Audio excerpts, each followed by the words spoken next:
Hi, everyone. Welcome back. I'm excited for today's guest, who is a good friend of mine.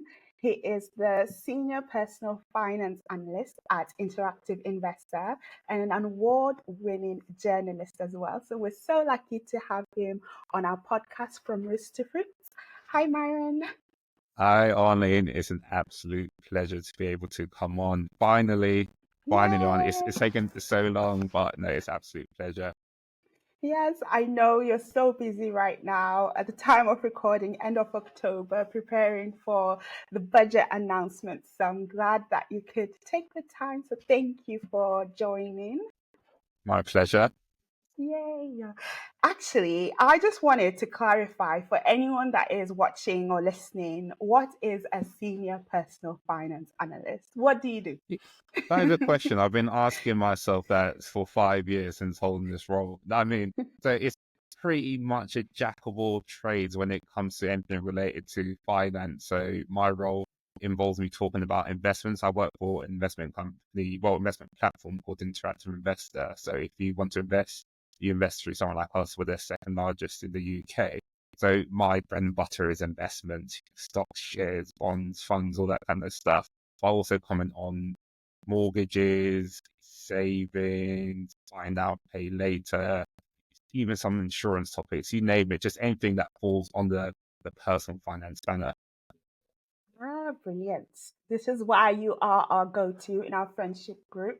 The wealth of knowledge that you have, and you always know what's happening right now. So it's I really bore great you, you to. mean? I bore you. You guys are like, Oh, so how's life beyond the work?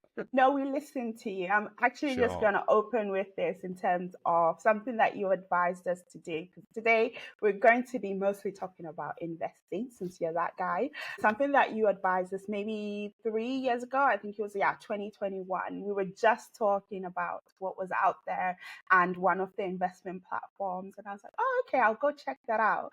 And I opened an account with them. And then I was just putting away like the minimum, which was £200 per month. And then 3 years later, I managed to get a 24% return. Woo. So, That is something to yeah. shout about. That's really good. Even though we're yawning when you're talking, we are listening. See, But that's the beauty of investing, isn't it? yes, exactly. But yeah, in terms of what I wanted to ask you today, we hosted an event in Leeds in September, and we were talking about different types of investments and what people can do. So we've got two different buckets.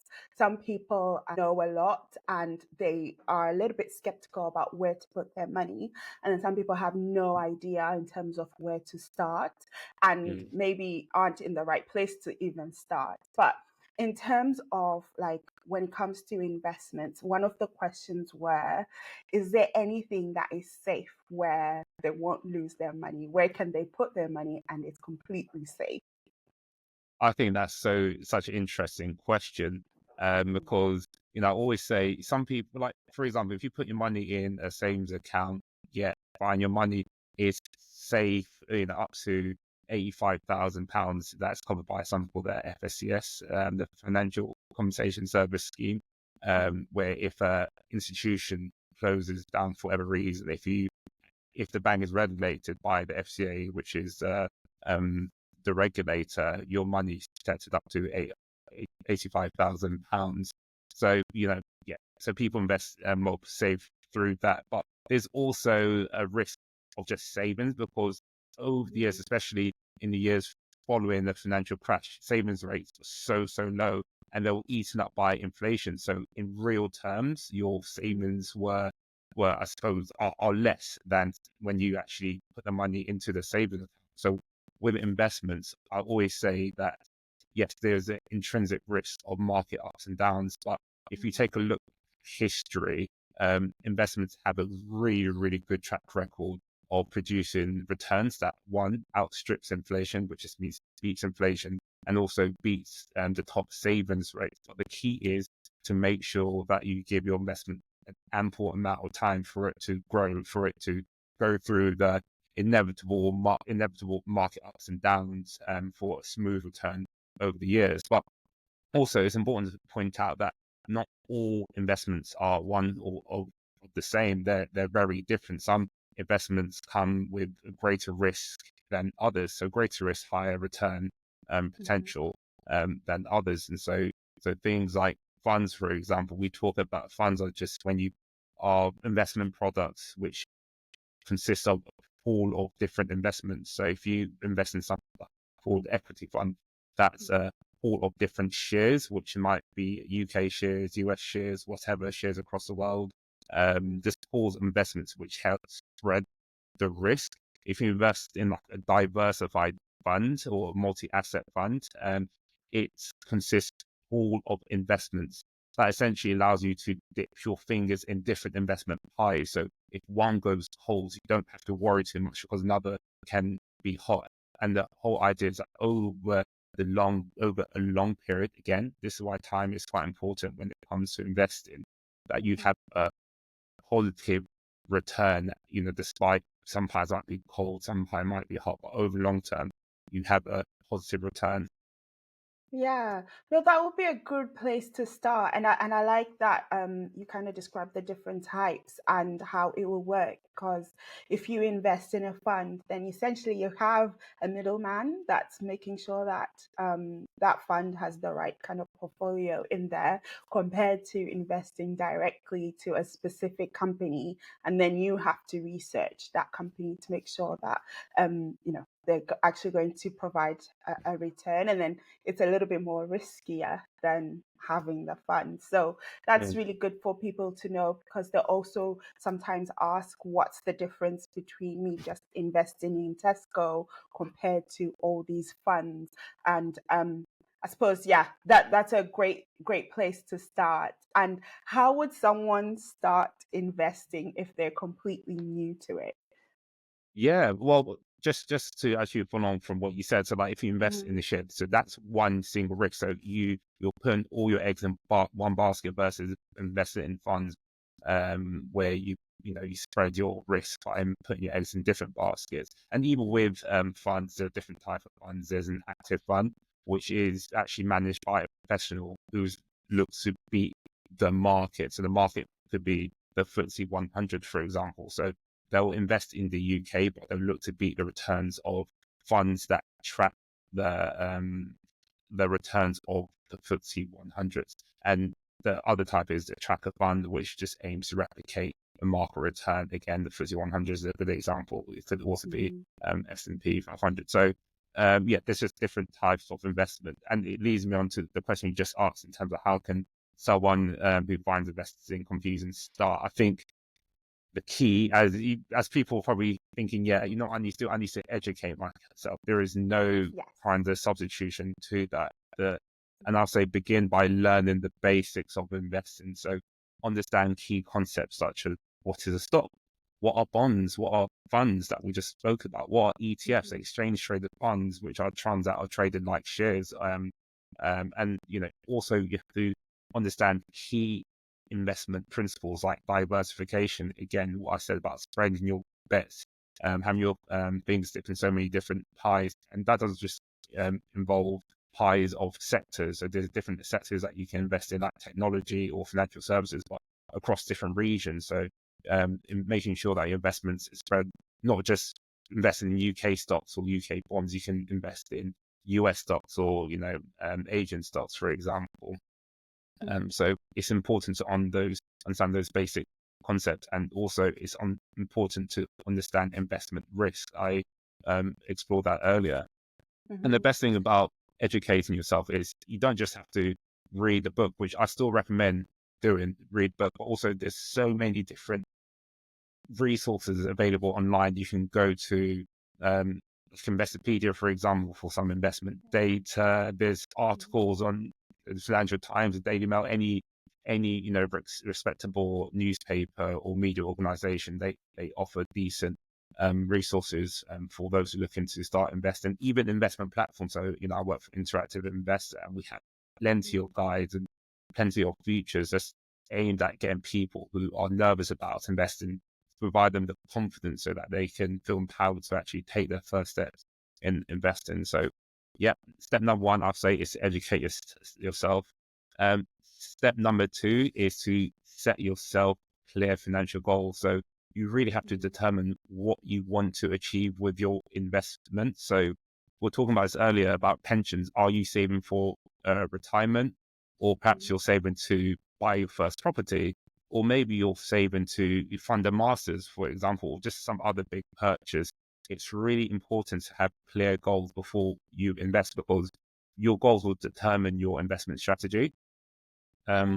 And actually, also, I know this sounds really, really basic, but it's so true. You have to start with a budget. You have to make sure that you have a solid budget in place. So you have to track every coin that goes into and comes out of your bank account to understand your financial position. I always say to people, if you have high interest debt, you have to make sure that your debt position is stable. So no, if you have any high interest debt, I'm not counting student debt, because I think that student tax, that's something different, and that's not really considered within your overall debt position anyway. Make sure you pay off your high interest debts. Make sure you pay off your debts before you invest, because think about it, if you have a high interest debt, that the interest on that debt alone is unlikely to be outstripped by your investment returns. So sort out your debt and then focus on your investment. Make sure you have your financial position is shored up enough so that you can actually afford to invest. So that's really, really crucial. And I also, it's like that. important. Sorry, Arnie. Oh no, go on. Go on. No, I was about to say, when it comes to financial positions, it's also important to have a rainy day fund. You have to have money that's easily accessible. So like in an easy access account, just to pay for things happen in life. A boiler can break, for example. So it's important that you have money that you can access in order to fund the repair of the boiler or something similar. We felt that pain this year when our boiler broke, and yeah, it was like £3,800 to replace it. Oh, So oh, that hurt. yeah. It really did. So you're completely right. Have your emergency fund available. So the emergency fund would be a different pot to your investment fund, I take it. Yeah, that's right. And what we usually say is aim to have between 3 to 6 months incomes, well, salaries worth. That Mm, might seem quite steep for a lot of people. What I say is aim to just save up as much as you can, to make sure that you have a decent cash buffer, again, to withstand, um, life's curveballs, I suppose. There's so many tips, but I think for me, when I first started investing, this mhm, was years ago, probably over 10 years ago, I was nervous. So I had done the research, and I thought, right, I think I'm in a good position to start. But I didn't want to put an extraordinary amount of money in something I was still nervous about. So what I did was start small. And mm, that's it. You don't really need a lot of money to start investing. I mean, many platforms will allow you to start investing with as little as £25 like a month. That's how much, mhm, and that's, for many people, that's an okay sum to put away. The way I used to put it to you guys, like friends, and is say, okay, can you afford to give up, I don't know, maybe a meal out, or, a couple of pints at the pub or whatever, rather than having that, why don't you save the money and put that into your investment, and just start that way. And a really good way of making sure that you continue in with the investment habit is to automate your investment. So, once you opened an investment account with a broker, like online brokers, actually, as an interactive investor, it's mhm. really good to have a direct debit set up so that, if you forget about it, that money is coming out of your money. And yeah, to keep up with that habit. Yeah, it just makes it simple. And what's that? Like pay yourself first. So you actually get to invest it, or which is a form of saving. You actually get to do that. So if you have a direct debit, then and it comes out, right after you get paid, then you'll actually get to it. And I like that you added the point in terms of like minimum amount. I think there's so many apps now where they do that. If you pay for something, and then the change from the pound, for example, or is in money box, you can actually start to invest as little as pennies, and then it adds up, and before you know it, it could be significant enough. So there are loads of ways to start out small. And when you mention kind of researching, a few people might say, okay, he said research. Do I just go on Google, and what do I actually do? Do you mean like looking for recommendations, reviews, or people talking about certain funds and then finding out what that means? How does someone actually start researching?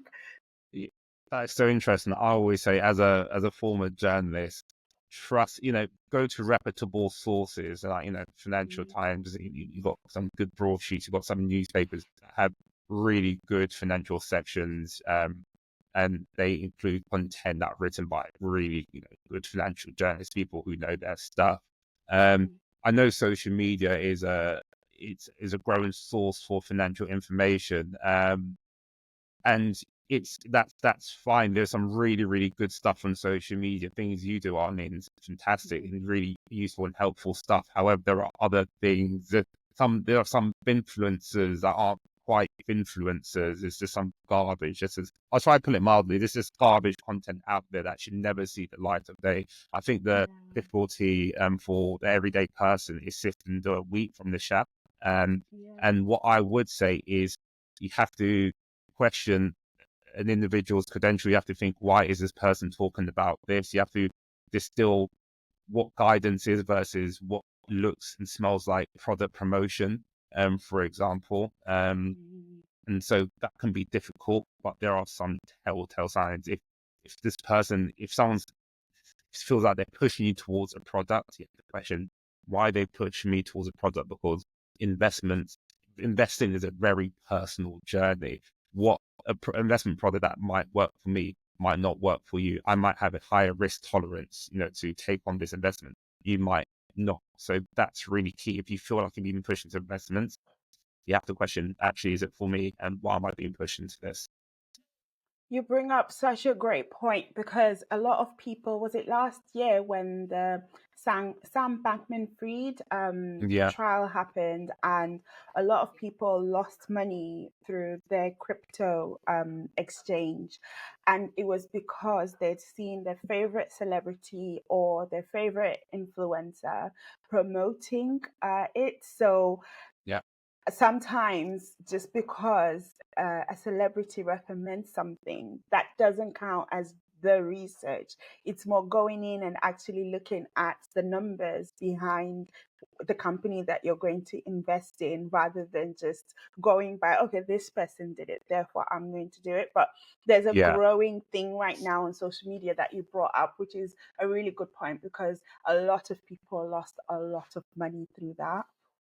This is it. And it's really sad just hearing about people who lose money because they've been following a celebrity, they've been following an influencer who says you should invest in this. I know that happened a lot with cryptocurrency, and I think the reason why is because those kind of investment promise it's ridiculously high return, and the high return comes with ridiculously high risk, and not a lot of people understood how high risk they were taking when they were, I wouldn't even say investing, when they were gambling perhaps on some of these products, some of these crypto products, because essentially that's what it is.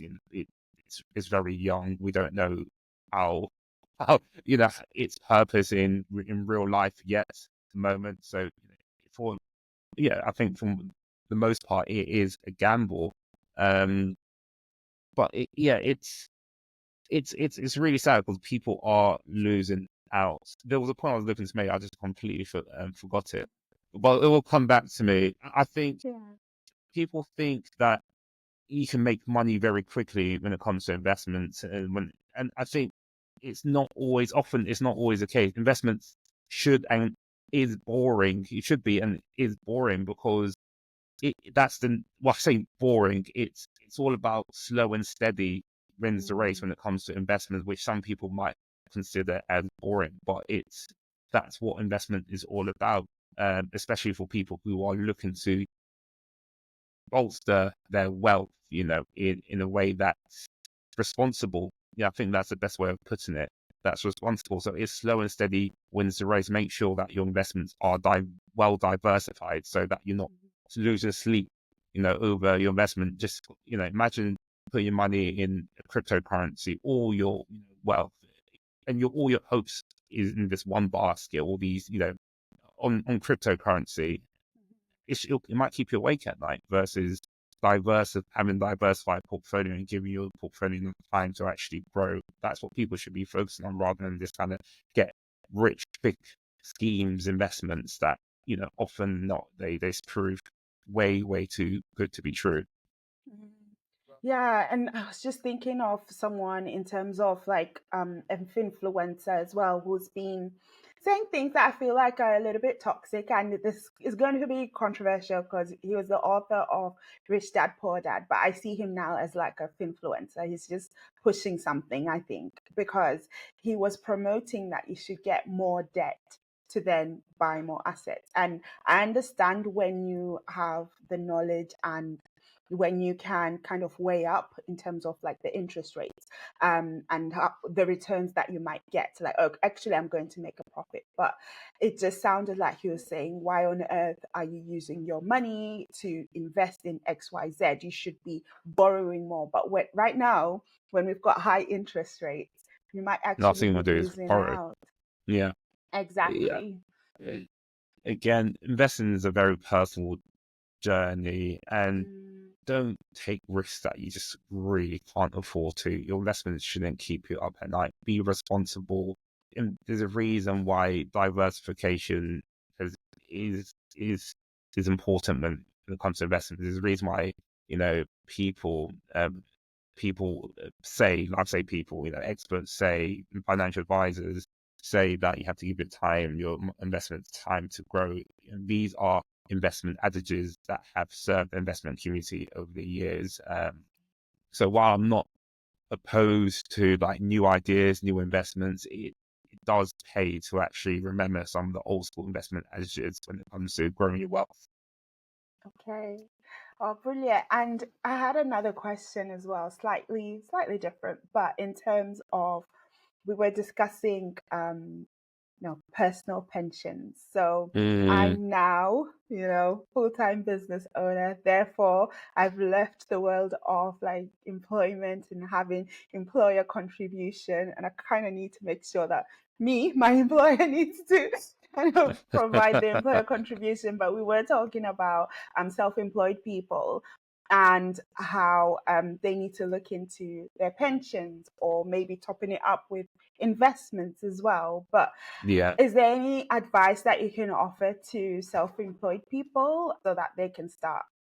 Yeah, I think with, self-employed people, I think, as you know, a lot of the focus, and quite rightly so, is given to making sure that you have enough money to keep the business running, to make sure that you have enough money to actually live off and all that kind of stuff. And that's completely fair and that's completely valid.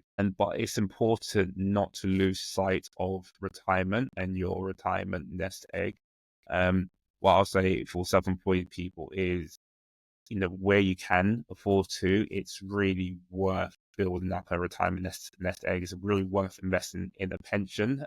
For self-employed, I think the best, because self-employed people aren't afforded a workplace pension in the similar sense of what employees receive. So there's Mhm. automatic enrollment, which means that anyone who works for an employer is automatically enrolled to a pension scheme, whereby the employer has to contribute 5% of your salary into a pension scheme. That's the minimum. And the other 3% comes from the employee. So that scheme has helped millions of people in employment to actually save for their pension without actually having to do much, because all of the thing is automatic. Unfortunately, self-employed people aren't afforded that. So they have to do it themselves. What I recommend is having a look at a SIP, because Mhm. a SIP is a type of personal pension. Basically, it's a self-invested personal pension. You do it yourself.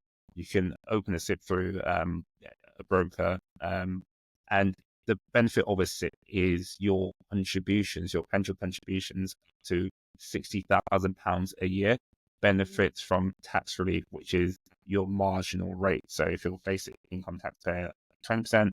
If you're higher rate, 40%. If you're additional income rate taxpayer, that'd be 45%. And so that tax relief is really, really valuable because it compounds over years, as you invest that money, and it can really result in a significant sum by the time you retire. Yeah, that's great. And I had a question from a client who was setting up their SIP, and they were asked through the process of setting it up the level of risk they should take. I know it's probably the individual's choice, but Yeah. how can they know what should they do when they're asked this, especially if they feel like, I know nothing about finances, I know nothing about money, and they want to be proactive. How can they go around this? It's really interesting because there are funds for that. There are funds to help people who aren't too sure what risk to take, especially those who save into retirement. There are lots of target retirement funds. So it depends on how old you are. You can invest in a fund that does it for you, essentially. These are also known as multi-asset funds. And so with these retirement-focused multi-asset funds, they might de-risk, so they might invest in less risky assets. So they might sell some equities and put money into bonds, which are essentially IOUs, which are considered less risky than shares. By the time you retire, leading up to the time you retire, for example. So basically, just in short, there are funds to do that. You just have to go to a good investment platform that offer these funds. But with self-invested personal pensions, again, the clue is name. You're doing it yourself. So as you become more confident, you might want to take on more risks than perhaps one of the multi-asset funds that I alluded to earlier, which you can do. So if you're worried, have a look at multi-asset funds which basically does it for you at a risk level that you can take on, that is okay for you. As you get more confidence, you can then add other funds or whatever, other shares, investments to kind of top up your portfolio. Thank you. Yeah, no, that's a really good point. And I'm hoping everyone that's self-employed who's listening can then start to research these things and just start by putting away a small amount could make all the difference, because it's literally self-assessment season now. So we're seeing a lot now that a lot of people haven't been putting anything towards their pension. So I'm glad that you shared that. I'm pretty sure a lot of people would value that information. Thank you. And in terms of any books that you might recommend for people to read, is there anything that you could, because as you said, there's a wealth of information out there. Is there anything that helps you out or helped you out? Yeah, I remember I've read this book called The Little Book That Beats the Market by Joel Greenblatt. Yeah, Greenblatt. Yeah, with two T's in the end. So The Little Book That Beats the Market, the Blue Book That Beats the Market. It's really, really good. It just gives you a really basic insight on the basics of investments and why it pays to, again, diversify and invest over a long time horizon. So I definitely recommend that. And beyond investments, the book touches on investments, but it also talks about finances as a whole. The Psychology of Money by Morgan Housel. I think it's Housel. Like that one. Yeah. Really, really good book. Just talks about people's relationship with money and how the relationship with money has evolved. And it also talks about social media and how that's impacted people's relationship with money, which I think is really, really interesting. So yeah, those are my two recommendations. Thank you. We'll definitely share the links to those as well, so people can find them, and that this is the form of research that they could do to just gain confidence, as you say. And so my last question, we were talking to a few people, and one of them was a property developer, and they prefer to put their money away into property rather than putting it away into like the stock market or buying or even putting it away into an ISA. They'd rather Yeah. use that money to then buy more property. Do you have any preference or anything to say to that? I do, because I know quite a few people who've done so, and I've been asked this question quite a few times too. Oh I'm wow. not adverse to people putting money in their property. I just want to make sure that my comment always is make sure you know what you're getting yourself into. Investing in property is so easy to understand, isn't it? You have this physical, tangible asset that you can see, and the whole idea is, you get someone to live in it and you're getting money. So hopefully the money you are making outstrips the mortgage you've taken to buy the property. Or if you're lucky enough not to have the mortgage, perfect, even better. And there's also a capital growth element. So over the years, property prices will grow. So over the years, not only would the property price grow, you get capital gains from the growth in the property price, but also you get income. So it makes sense. However, the buy-to-let landscape has changed significantly. It's not as attractive to be a landlord, unfortunately. And also, leading up with, you mentioned the budget earlier. So there's talks. I'm not sure when this will come out, but there were talks that capital gains tax regime could change, which might make the regime worse for landlords looking to sell. So landlords need to be made aware that when they sell the property, the gains, the part of the gains is going to be taxed. And so for basic rate taxpayer, it's 18%. For high rate taxpayer, the rate is 24% on the profits you make from that sale. So, these aren't insignificant percentages, and that could get worse depending on what the budget holds. So that's something to watch out for. So, and also there's a cost of maintaining the property. How active do you want to be? How involved do you want to be when it comes to maintaining the property? Do you want to hire an agent to sort that all out for you? If so, then that comes at a cost. So punch the numbers. That's essentially what I say. I say punch the numbers to see which one works best for you. It doesn't necessarily have to be an either or thing. If you have the funds, you can do both. If you don't have the funds, well, on the day, it will just have to be investments. Also, you can invest in property through investments too. And that's something that people could consider, because a lot of those investments also pay a dividend. So this is income on top of your investment. So you might have, again, capital gain. So you can make a capital gain from the investment, and the investment could provide you with a periodic income. So that might be another way of investing in property without actually holding and buying the physical, tangible property. Yeah, that's a good point, because I mean, I know people are in different situations, but if we're talking to someone who's starting out with £500 and they want to build that up, then maybe you need to go via the investment route. Because to buy property, you kind of need a lot more money. So there's loads to think about, or you could diversify and have both, if you can Yeah. afford it. So But one thing that I've seen and heard of people doing are they're pooling their monies with their mates to buy property before buying their own home, which I can never understand. There's so many different things, so many different risks to consider here. One, you guys might fall out, that's one thing to consider. Two, you have to think about the absolute return. So what are you looking for? What are you looking for there? Can't you make that same return by investing?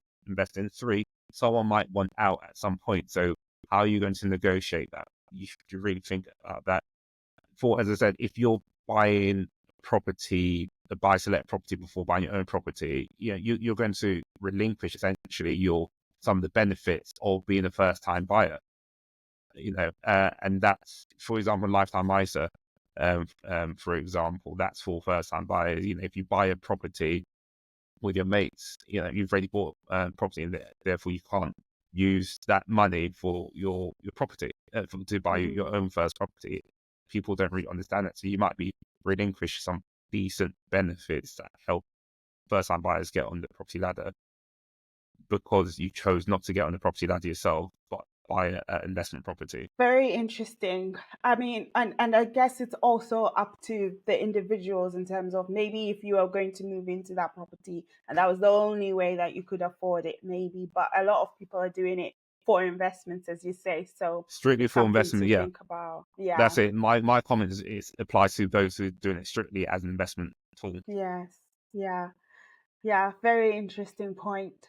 This isn't on the subject, but I've recently just learned that if you are a first-time buyer and and you're married to someone who isn't a first-time buyer, you might lose out in terms of you have to pay for the stamp duty. Is that true? I don't So know if if you're a you've first heard time this. buyer, so Yes. if you're buying with someone else who's not a first time buyer, but Mhm. so they bought property before, yeah, they'll have to, the person will have to pay stamp duty. It nullifies that your first time buyer status. Interesting.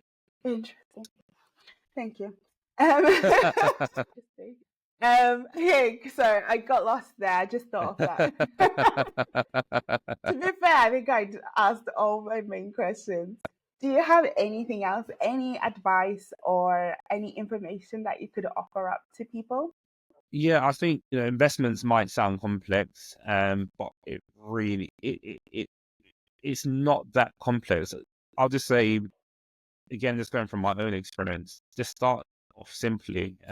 You don't have to invest in ridiculous high risk propositions to make money. Slow and steady Mhm. wins the race. And diversify your portfolio, give your portfolio enough time to actually make money for you. Invest in turn. Well, people like myself will say, if try to lock up your money for at least like 5 years before, if you invest, if you can lock up your money for at least 5 years, just to give your investments time to grow. So, that's one thing. To beware, make sure you get your educational resources from trusted people, trusted websites. Beware of what you see on social media, and make sure you know the reason why you're investing. I think one thing is some people get carried away. Some people look at what other people are doing and then forget that Mhm. investment is a very personal journey. Think about your own financial goals because that will dictate the investment strategy you should take. And again, don't believe everything you see on social media. Some people just completely lie about, perhaps the returns they made. Some people are really pushy about investment products. They might have ulterior motives. So just question things that just don't seem quite right. And finally, just start small. Start Mhm. small. You don't have to be a millionaire. You don't have to be extremely wealthy to invest. It's investing is open to all. Start small and automate your investments. I love that. Thank you for rounding it up. That was a really, really great chat. You shared so much knowledge there, and we'll make sure that we kind of summarize it as well so people have the key takeaways. But I learned quite a lot, and I was just thinking in terms of sharing with younger people. This is an extra question, even though that was the last question. And because I know you've written loads of articles in terms of the lessons that you've learned and that you pass on to your daughter, but how are you, and have you started introducing the subject to her? And how are you going to go about it in terms of as she grows up? Well, I haven't said, oh, right, babe, let's invest. Let me tell you about investing. What I've done is introduce the concepts of investing to her at a young age. Mm, My daughter is 6 years old. She turned 7 very soon. And so, for example, delayed gratification is a very important lesson when it comes to investing. And so, the way mm, I've taught this might sound a little bit mean, but the way I when she was young, when she was 3 years old, of introducing that concept was I'll bake a cake and I'll cut a thin slice and I'll leave it. And I was like, right, Jean, you can eat this now, or if you wait 20 minutes, you can have a bigger slice. And if you leave cake in front of 3-year-old, more often than not, they'll consume it. So my first 10 attempts, she'll just absorb the cake even before I finish the sentence. She's like, sorry, what were you saying, Daddy? But over time, she would actually realize it's worth waiting that extra 20 minutes for a bigger slice of the cake. So mhm, that's a key concept to understand. Delayed diversification. That's key when it comes to investing. But there's so many different things you can do. For example, I'm going to start giving my daughter pocket money from when she's not next year, February, when she turns 7.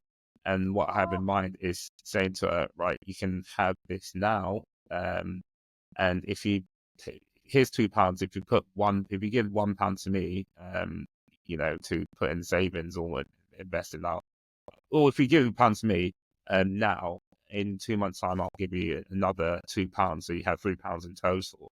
Or you can take the £1 now and spend it on whatever you want, sweets, books, or whatever. So that's what I'm planning on doing. So again, teaches delayed gratification versus instant gratification. These key concepts when it comes to investing. Great point. We'll keep that in mind. Thank you so much. No, I'll let you go because I know you've got loads to do, but I appreciate your time and thank you.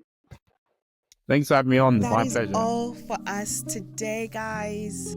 Join us next week for some more seeds to sow. And please remember to support us by following and leave a rating on our show on whichever platform you're listening to us from. To those watching on YouTube, please leave a like and a subscribe to our channel. All of your support goes a long way. Thank you so much for joining us today. And remember, keep shining.